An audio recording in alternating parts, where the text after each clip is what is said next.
Hi everybody, today we'll talk about how to fix or how to solve the problem of video app. You will click on settings. In this page you will go to apps, default apps, app settings. In this list you will go down until you find video app and you will click here. Then this page of app info, you will click on first stop and you will click OK.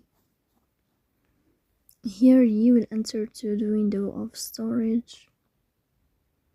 Then we click on clear cache, but pay attention, don't click clear data because that can delete your account. In the end, you can turn off your Wi-Fi and you can turn on your Wi-Fi again. So please don't forget to support us by like and subscribe. See you next time.